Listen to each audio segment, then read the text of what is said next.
It started as an ordinary Saturday afternoon, the kind where the sun streamed in just right through our suburban living room window, and the neighborhood buzzed with the kind of lazy weekend energy that made you feel like everything could slow down for just a while. My husband, Mark, was on the couch, flipping through channels without much purpose. He liked to leave the TV on even when he wasn't watching it, a habit I found comforting after 11 years of marriage. We had been in a strange place lately, not fighting but not connecting either. Our conversations had become functional. Who's picking up Ava from gymnastics? Did you sign that permission slip for Noah? Life had become a routine, and in that routine, I'd started to feel invisible. I didn't blame Mark. He was a good man, a great father, but the fire that once blazed between us had quieted to embers. I was still in my robe when I heard the doorbell ring. 4 sharp tones. Mark didn't even flinch from the couch. "Can you get that, babe?" he said, not taking his eyes off the screen. I opened the door to find 4 men standing there, dressed in navy uniforms and carrying toolkits. They introduced themselves as the installation team from Secure Home Tech. We had ordered a smart home upgrade a few weeks ago, door cams, sensors, the works, and I had completely forgotten today was the scheduled day. "Hi, ma'am. We're here for the full system install," said the guy in front, a tall man with kind eyes and a clipboard. His badge read Brandon. "Oh right, yes.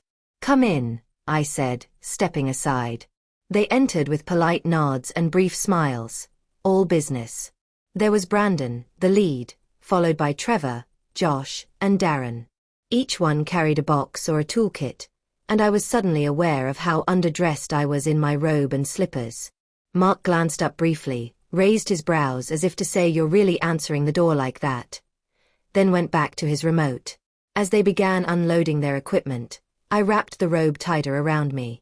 The men spread throughout the house, one heading toward the front door to install the camera, another checking outlets in the hallway. I went to the kitchen to make some coffee, trying to stay out of their way. Mark eventually joined me, holding his mug and watching me silently. Then, without breaking the quiet, he whispered, "You like having them around, don't you?" I froze. "What?" He smiled faintly. "You're glowing." I laughed it off, unsure what to make of his tone. "They're just doing their job." He leaned in and kissed my cheek. "Let them do it. I'll be watching." It was a strange comment, and as I glanced into the living room where 2 of the men were installing wall sensors, I couldn't help but notice Mark watching me closely. Not them, me. Something changed in that moment. Not in the way you might think. It wasn't about flirtation or seduction. It was about presence.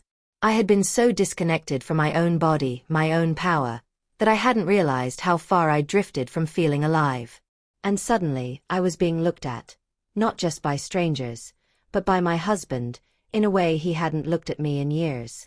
Josh asked me a question about the best place to mount the control panel.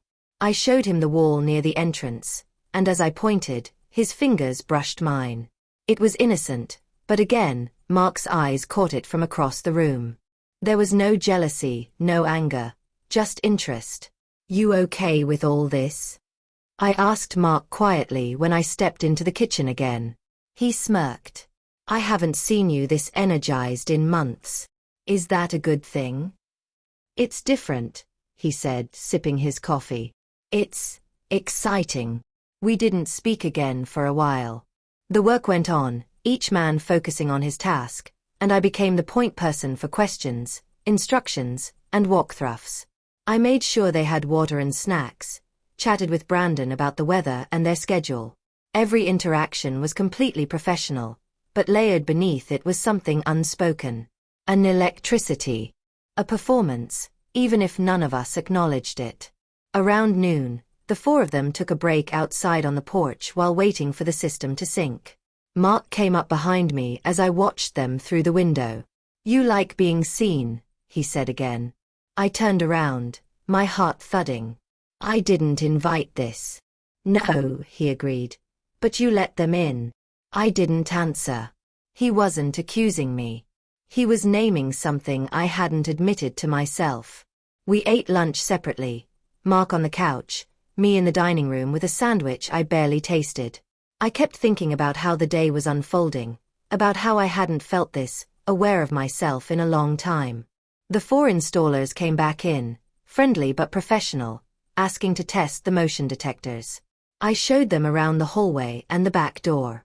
At one point, while Darren was installing the last unit, the system accidentally triggered a loud chime, causing everyone to pause.